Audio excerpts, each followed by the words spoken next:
अगले दिन सुबह कल्लू ने सृष्टि को होटल छोड़ वहां से चला गया। सृष्टि होटल के किचन एरिया की तरफ जा ही रही होती है कि तभी उसे किसी ने आवाज़ देते हुए रोका। सृष्टि ने पीछे मुड़कर देखा तो वहां विवान खड़ा हुआ था। उसने सृष्टि को अपनी उंगली से इशारा करके पास आने को कहा तो उसे देखकर सृष्टि ने अपने दुपट्टे को अपनी मुट्ठी में भींचते हुए घबराकर कहा, जी सर। तो विवान ने उसे आवाज़ देते हुए कहा, यहाँ आओ। सृष्टि ने डरते हुए उसके पास से चलकर आई तो विवान ने उसका हाथ पकड़ते हुए कहा, आओ, आज के मेन्यू के रिगार्डिंग तुमसे बात करनी थी। इस तरह विवान का उसका हाथ पकड़ना सृष्टि को बिल्कुल भी पसंद नहीं आया तो उसने अपना हाथ छुड़वाते हुए कहा, सॉरी सर, मैं यहाँ जूनियर शेफ़ हूँ। आपको मेन्यू के रिगार्डिंग बात करनी है तो आप मास्टर शेफ से करें। उसकी बात सुन विवान एक बार सृष्टि का हाथ फिर से पकड़ते हुए कहा, अच्छा कोई बात नहीं, मेन्यू को छोड़ो, तुम ये सुनो, मुझे हारना बिल्कुल पसंद नहीं, सो बी अ गुड गर्ल और मेरी बात मानो। इतना कहते हुए विवान ने सृष्टि को अपने साथ खींचते हुए लिफ्ट तक लेकर आया तो सृष्टि ने उस पर चिल्लाते हुए कहा, ये क्या बदतमीजी है, पहले तो आप मेरा हाथ छोड़े। मगर तब तक लिफ्ट आ चुकी थी और विवान सृष्टि को खींचकर लिफ्ट के अंदर ले आया। सृष्टि ने लिफ्ट के बंद होने पर घबराते हुए विवान से पूछा, आप कहाँ लेकर जा रहे हैं मुझे? विवान ने सृष्टि की चीख सुन उसे अपने पास खींच उसकी कमर को पकड़ उसे स्माइल देते हुए कहा, अपने बेडरूम में। सृष्टि उसकी बात सुन हैरानी से उसे देखने लगी। उसने विवान को धक्का देने के लिए हिलना डुलना चाहा कि विवान ने गले से पीछे से सृष्टि के बालों को अपनी मुट्ठी में भींचते हुए कहा, ज़्यादा एक्टिंग करने की ज़रूरत नहीं है, सब जानता हूँ मैं कि किस तरह की लड़की हो तुम। पति छोड़कर भाग गया तो मज़े बरकरार रखने के लिए नए नए मर्दों को अपने घर बुलाती हो और दिखाती तो ऐसे हो जैसे सती सावित्री हो। ये कहते हुए विवान ने सृष्टि के बालों को अपनी मुट्ठी में और अधिक भींचा तो सृष्टि दर्द से तड़प उठी। तभी लिफ्ट रुकी और दोनों इस वक्त होटल के टॉप फ्लोर पर आ चुके थे। ये वीआईपी एरिया था जो कि इस वक्त बहुत ही शांत था। सृष्टि ने अपने हाथ चलाते हुए विवान को पकड़ना चाहा पर वो उसकी पहुंच से दूर था। विवान सृष्टि को घसीटते हुए अपने साथ एक रूम में लेकर आया और उसने उसे बॉल से सटाकर उस पर चिपकते हुए कहा, सच कहूँ तो तुम वाकई कमाल हो। पहली नज़र में ही मुझे तुम पसंद आ गई थी, पर वो तुम्हारा सो कॉल्ड एटीट्यूड वो मुझे अच्छा नहीं लगा। मेरे बुलाने पर भी तुमने न आकर जो गलती की है उसकी सज़ा तो तुम्हें मिलेगी ही। सृष्टि ने खुद पर झुकते हुए विवान को धक्का देने की कोशिश करते हुए कुछ कहना चाहा था कि तभी रूम में कुछ और लड़के एंटर हुए। उनके कदमों की आवाज़ सुन सृष्टि ने सबकी तरफ अपनी नज़रें दौड़ाई तो वो अब हैरानी से उसकी आंखें फैल गई और वो उनके चेहरे पर वो गंदी मुस्कुराहट देख बुरी तरह से डर गई। उसने घबराते हुए कहा, सर प्लीज़, आप मुझे गलत समझ रहे हैं, प्लीज़ सर मुझे छोड़ दीजिए। विवान ने अपने सामने गिड़गिड़ाती सृष्टि को देख हंसते हुए अपने दोस्तों से कहा, अब तो मान गए ना कि विवान ओबेरॉय क्या चीज़ है। तो उसके एक दोस्त ने विवान के पास आते हुए कहा, मान गए यार, तूने क्या चीज़ फंसाई है, चल अब शुरू कर। ये कहते हुए उन आए 5 लड़कों ने अपने अपने फ़ोन कैमरा ऑन कर विवान और सृष्टि की तरफ किए तो ये देख सृष्टि ने अब रोते हुए कहा, प्लीज़ प्लीज़ सर छोड़ दीजिए मुझे। ये सुन विवान ने सृष्टि की तरफ देखते हुए कहा, देखो बेबी, मैं उस टाइप का लड़का बिल्कुल भी नहीं हूँ जो फोर्स कर किसी लड़की के साथ इंटीमेट हो। बस तुम्हें सिर्फ किस करना चाहता हूँ, वो भी अपने लिए नहीं, मेरे इन दोस्तों के लिए। ऐसा वो चाहते हैं। अब इसमें तुम्हारी ही गलती है। अगर उस दिन मेरे बुलाने पर तुम मेरे साथ आ जाती तो ये बात यहाँ तक नहीं आती। मेरे दोस्तों को लगता है कि मेरे इस होटल में कोई वैल्यू ही नहीं है, एक मामूली सी लड़की मेरे होटल की सर्वेंट मुझे कुछ समझते ही नहीं है। सृष्टि ने रोते हुए कहा, सर प्लीज़ मुझे जाने दीजिए। तो विवाह ने सृष्टि के होठों के करीब आते हुए कहा, बस एक किस की ही तो बात है बेबी, सच में तुम्हें अच्छा लगेगा। आखिर 1.5 महीने से तुम्हारा पति लापता है तो उसकी कमी तो तुम्हें खलती ही होगी ना। सृष्टि ने विवान की बातें सुन अपनी आंखें भींच ली। क्या करे, वो कैसे खुद को बचाए। तभी विवान ने उसके कान में फुसफुसाते हुए कहा, एक ऑफर दूँ तुम्हें, बी माई मिस्ट्रेस, तो तुम्हें किसी चीज़ की कोई परेशानी नहीं होगी और मुझसे भी डरने की ज़रूरत नहीं होगी। विवाह ने सृष्टि से ये सब कह ही रहा होता है कि तभी उसके एक करीबी दोस्त, उसकी बेस्ट फ्रेंड ने उसे कहा, क्या यार विवान जल्दी करना, हम लोग वेट कर रहे हैं। तो विवान ने अपनी दोस्त की बातें सुन हंसते हुए कहा, मुझसे ज़्यादा तो तुम लोग बेसब्र हुए जा रहे हो, ओके लेट्स डू इट। इतना कहकर वो सृष्टि के होठों को छूने के लिए झुका ही था कि तभी सृष्टि ने अपना पैर उठा विवान के दोनों पैरों के बीच दे मारा। उसके ऐसा करते ही विवान ने एकदम से सृष्टि के हाथों को छोड़कर दर्द से तिल मिला उठा। वहीं सृष्टि ने शौक हो चुके उसके बेस्ट फ्रेंड के हाथ से फ़ोन छीनकर उसे थप्पड़ मारा और फिर विवान को देखते हुए कहा, बदतमीज, घटिया इंसान, तुम क्या सोचते हो, तुम्हारे होटल में काम करती हूँ तो तुमने मुझे खरीद लिया, थूकती हूँ मैं तुम्हारे ऐसे जॉब पर। ये कहते हुए सृष्टि ने अब जल्दी से अपना बैग उठाना चाहा था, मगर उसकी बेस्ट फ्रेंड ने जल्दी से सृष्टि को पकड़ते हुए कहा, तेरी ये हिम्मत, तो हमें मारेगी। तो सृष्टि ने एक और थप्पड़ उस पर जड़ते हुए खुद को छुड़ा लिया और उसे धक्का देते हुए बिना अपना बैग लिए वहाँ से भाग निकली। तो उसके बेस्ट फ्रेंड ने उसके दूसरे दोस्तों से कहा, सालो मेरा मुंह क्या देख रहे हो, पकड़ो उसे। वहीं विवान वो तो दर्द से तड़प रहा था। इधर सृष्टि बदहवास हो भागी और एक एक कर रूम खोलकर देखने लगी कि ताकि किसी रूम में छुप सके। उसे जल्दी ही एक खुला रूम मिला तो वो उसमें घुस गई। उसे इतना भी होश नहीं था कि उसे डोर लॉक भी करना चाहिए था। बस बेसुध होकर वो रूम में रखे सोफे के पीछे जाकर छुप गई। सृष्टि ने जल्दी से अपने मुंह पर अपना हाथ रख अपनी सिसकियों को दबाना चाहा कि रूम का डोर खुला और कुछ लोगों के अंदर आने की आहट उसे सुनाई दी। सृष्टि का डर और रोने की वजह से चेहरा लाल पड़ चुका था कि तभी एक जानी पहचानी सी आवाज़ उसके कानों में पड़ी, ए आहूजा, इस औवरे को समझा, मुझसे पंगा लेना उसे बहुत भारी पड़ेगा। उसे बोल कि मेरे पैसे दे दे, वरना मैं इस होटल को ही उड़ा दूंगा। तो उसकी बात सुन आहूजा ने कहा, देख रुद्रा, शांति से काम ले, मैं बात करूंगा ओबरे से, बस तू मल्होत्रा पर ध्यान दे। रुद्रा? क्या सृष्टि ने गलत सुना? नहीं, उसने रुद्रा का ही नाम सुना था। ये खुद में बड़बड़ाते हुए सृष्टि सोफे के पीछे से हटकर अचानक से खड़ी हुई तो उसकी आंखें हैरानी से फैल गई। काले रंग के कपड़े पहने रुद्रा अपना मास्क नीचे कर उसके सामने खड़ा था। वहीं अपनी सामने खड़ी लड़की को देख अब रुद्रा तो सदमे में था ही।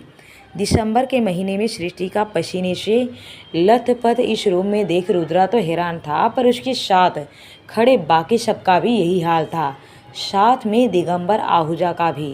दिगंबर आहूजा ने सृष्टि को देख गरजते हुए पूछा, ये लड़की कौन है?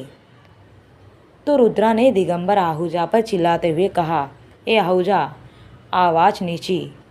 ये कहते हुए रुद्रा ने सृष्टि के पास आने लगा तो सृष्टि ने भी अपनी कदम हैरानी से उसकी तरफ बढ़ाए थे, पर अगले ही पल वो लड़खड़ा गई।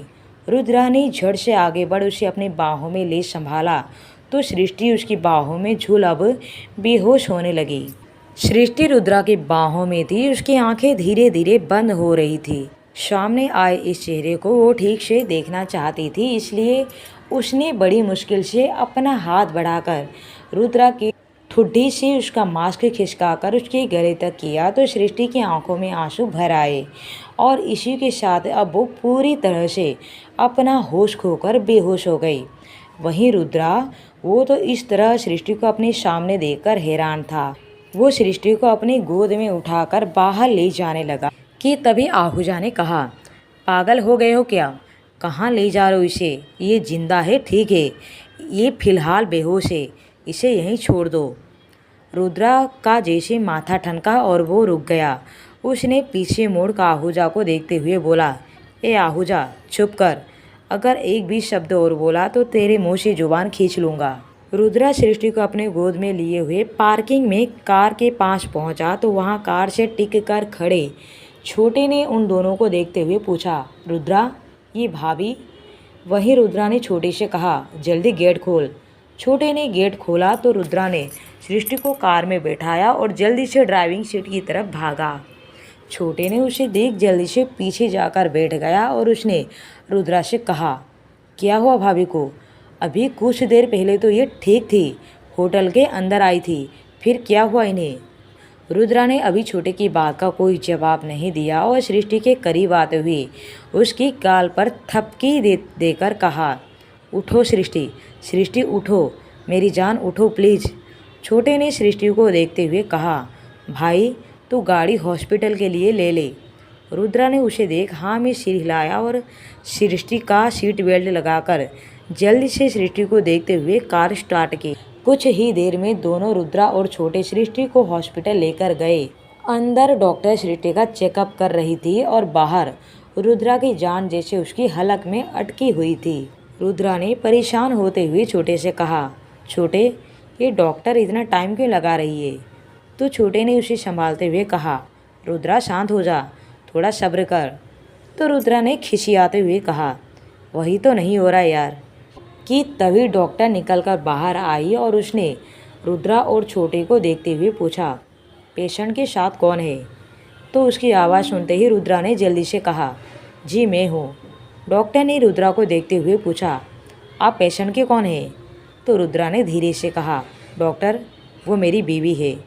डॉक्टर ने अपना सिर हिलाते हुए कहा, ठीक है आइए आप मेरे साथ। रुद्रा डॉक्टर के साथ उसके कैबिन में गया तो डॉक्टर ने उससे पूछा, आपको पता है कि आपकी वाइफ प्रेग्नेंट है? तो डॉक्टर की बात सुनकर रुद्रा को ऐसा लगा जैसे एक पल के लिए उसकी हार्ट बीट ही रुक गई हो। सृष्टि प्रेग्नेंट है, मतलब उसका बच्चा? वहीं रुद्रा के चेहरे को देख डॉक्टर समझ गई कि उसे इस बात का बिल्कुल भी पता नहीं था। डॉक्टर ने उसे आगे बताते हुए कहा कि लगभग 2 महीने का बच्चा होने वाला है। फिलहाल बच्चा ठीक है, पर आपकी वाइफ अगर इसी तरह से रही तो बच्चे की ग्रोथ पर बुरा प्रभाव पड़ सकता है। आपकी वाइफ बहुत कमज़ोर है तो थोड़ा उस पर ध्यान दीजिए। साथ ही ध्यान रहे कि इस समय वो ज़्यादा से ज़्यादा खुश रहे। डॉक्टर की तमाम हिदायतों को सुन अब रुद्रा बाहर निकल कर आया तो छोटे ने उससे जल्दी से पूछा, क्या हुआ रुद्रा, क्या कहा डॉक्टर ने? रुद्रा ने छोटे के गले लग गया। ये देख छोटे घबरा गया और उसने जल्दी से रुद्रा से पूछा, रुद्रा कुछ तो बोल, मेरा दिल घबरा रहा है। इस पर रुद्रा ने छोटे को और भी कसकर पकड़ते हुए कहा, छोटे तेरी भाभी माँ बनने वाली है। छोटे ने रुद्रा की आवाज़ सुन उसे दूर कर चिल्लाया, क्या कहा साले? तो रुद्रा ने अपना सिर हिला दिया। वहीं छोटे ने खुशी से झूमकर उससे कहा, मतलब साले तो बाप बनने वाला है। ये कहते हुए छोटे ने रुद्रा को उठा लिया। छोटे ने रुद्रा को नीचे उतारा और रुद्रा ने एक बार फिर उसके गले लगकर उससे पूछा, छोटे मैं कोई सपना तो नहीं देख रहा हूँ ना? तो छोटे ने अपने सामने कर उसे हंसते हुए कहा, नहीं रे। रुद्रा की आंखें भर आई। उसने अपने चेहरे को अपने हाथों में छुपा लिया। कुछ देर बाद उसने छोटे से कहा, छोटे मेरा बच्चा, मुझे समझ नहीं आ रहा कि मैं अपनी खुशी को कैसे जाहिर करूं। देखना रे ये सब क्या हो रहा है, अब मेरा परिवार बड़ा होने वाला है। छोटे उसकी बात सुन मुस्कुराने लगा और उसने रुद्रा को पकड़ते हुए कहा, जा आज भाभी से मिल ले, उन्हें अपने सीने से लगा ले, तेरी ज़रूरत है उन्हें। तो रुद्रा ने अपना सिर ना में हिलाते हुए कहा, नहीं छोटे मुझे उसकी ज़रूरत है, वरना आज तो मैं खुशी से पागल ही हो जाऊंगा। रुद्रा ये कहकर अंदर जल्दी से सृष्टि के पास जाने को हुआ ही था कि अचानक से उसके पैर रुक गए और उसने मुड़कर छोटे की तरफ देखते हुए थोड़ा सीरियस होते हुए पूछा, छोटे तू पता कर सृष्टि उस कमरे तक कैसे पहुंची और मुझे सब सच सुनना है तुझे। छोटे ने उसकी बात सुनकर हाँ में सिर हिला दिया और वहाँ से जाने को हुआ ही था कि तभी अभी उसने रूम से बाहर निकलकर आई सृष्टि को देख रुद्रा को आवाज़ देते हुए कहा, रुद्रा भाभी। तो रुद्रा ने पीछे मुड़कर सृष्टि की ओर देखा तो उसके सामने सृष्टि खड़ी हुई थी। उसे देखकर रुद्रा ने मुस्कुरा दिया, पर अगले ही पल उसे देख उसके दिल में कुछ टूटा हुआ महसूस हुआ। वाकई इन दिनों में सृष्टि पहले से बहुत कमज़ोर दिख रही थी। वो उसे देखते ही उसकी तरफ बढ़ा ही था कि तभी सृष्टि उससे मुंह मोड़कर वहाँ से जाने लगी। ये देख रुद्रा हैरान हो गया। उसने जल्दी से जाकर सृष्टि को पकड़ते हुए पूछा, कहाँ जा रही हो? तो इस पर सृष्टि ने कुछ देर तक उसे घूरने के बाद अपना हाथ धीरे से उसके हाथ से छुड़ाकर कहा, इससे आपको क्या, अब होते कौन है पूछने वाले? तो रुद्रा ने सृष्टि का हाथ पकड़ते हुए पूछा, जानता हूँ नाराज़ हो, पर अभी मैं तुम्हें कुछ समझा नहीं पाऊँगा। सृष्टि ने उसकी बात सुन उसे देखा और फिर धीरे से कहा, आप मुझे अभी तो क्या, कभी भी कुछ नहीं समझा पाएंगे। जानती हूँ सब पता चल गया होगा आपको, पर कोशिश भी मत करना मेरे बच्चे के पास आने की। बहुत पागल बन गई थी मैं, अब और नहीं। आपको आपकी जुर्म की ये दुनिया मुबारक हो। अपनी बात कहकर सृष्टि वहाँ से जाने लगी तो रुद्रा ने उसे एक बार छूना चाहा था कि सृष्टि ने रुककर अपनी आंसुओं से भरी आंखों से उसे देखते हुए कहा, मुझे छूने की कोशिश भी मत करना, वरना मैं खुद को कुछ कर लूँगी। सृष्टि, ये बोलकर उसने चिल्लाया, मगर सृष्टि उसे इग्नोर कर वहाँ से फिर जाने लगी। वो दोनों इस तरह से अब हॉस्पिटल से बाहर निकल गए थे। रुद्रा ने सृष्टि को रोकने के लिए एक बार फिर कहा, रुक जाओ प्लीज़, मेरी एक बार बात तो सुनो। सृष्टि ने अब जल्दी से वहाँ से ऑटो स्टैंड के पास पहुँचकर ऑटो में बैठते हुए कहा, बात ही तो सुनती आई हूँ अब तक। पागल थी मैं जो सोच बैठी थी कि आपको बदल लूँगी, पर देखिए यहाँ तो आपने ही मुझे बदल दिया। जाइए यहाँ से, आप मुझ पर अपना कीमती समय बर्बाद करने की बजाय अपनी करीबी साथियों के पास जाइए। सृष्टि ने अब ऑटो वाले से चलने के लिए कहा तो उसने रुद्रा और सृष्टि दोनों पर एक नज़र देख ऑटो चालू किया। आवाज़ सुन रुद्रा ने ऑटो को पकड़ते हुए कहा, जाना मेरी बात तो सुनो, बस एक बार मुझे बताने दो कि मैं इतने दिन से तुमसे दूर क्यों था। तो सृष्टि ने मुंह फेरकर ऑटो वालों से कहा, चलिए भैया। ये सुन रुद्रा ने चीखते हुए कहा, सृष्टि सुनो मेरी बात, पर तब तक ऑटो वहाँ से चला गया था। सृष्टि के ऑटो रिक्शा को वहाँ से जाते देख रुद्रा ने जल्दी से अपनी गाड़ी की तरफ भागा, कार को अनलॉक कर जल्दी से बैठ सृष्टि का पीछा करने लगा। वहीं ऑटो में बैठी सृष्टि की आंखों में अब आंसू लगातार बह रहे थे। उसे समझ में नहीं आ रहा था कि रुद्रा जिंदा है, इस बात की वो खुशियाँ मनाए या उसके दिए हुए धोखे का गम। वो जिंदा था फिर भी उसके सामने एक बार भी नहीं आया। ऐसा उसने क्यों किया? सृष्टि की आंखों के सामने अब एक बार फिर पुरानी यादें घूमने लगी।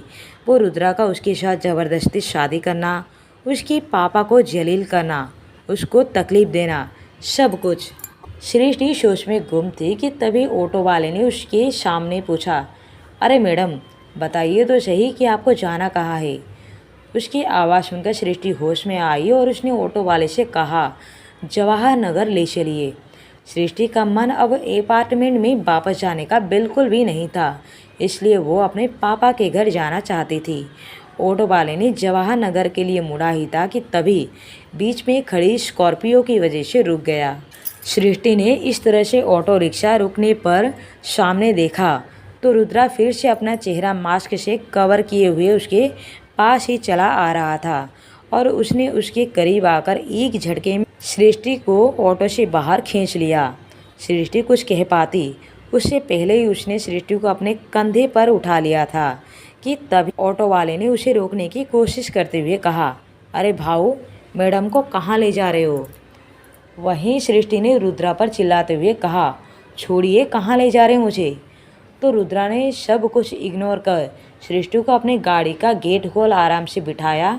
फिर अगले ही पल सृष्टि का दुपट्टा ले उसके दोनों हाथ को पीछे से बांध दिया। सृष्टि चिल्लाई, पर रुद्रा को इस सब से कोई फ़र्क नहीं पड़ा।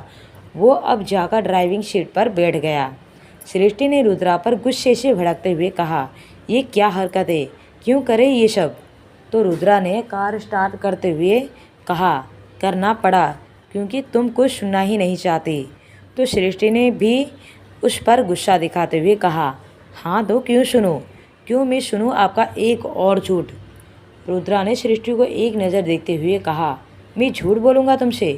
तो सृष्टि ने छटपटाते हुए कहा, हाँ क्योंकि हमेशा सब झूठ ही रहा है हम दोनों के बीच। सृष्टि को तकलीफ होते देख रुद्रा ने उसके हाथों को खोल दिया। तो सृष्टि ने अपने हाथों को देख रोते हुए कहा, हमारे बीच सब झूठ था, आपकी मोहब्बत भी। अब आगे की कहानी जानने के लिए बने रहिए माय डेविल हस्बैंड पर।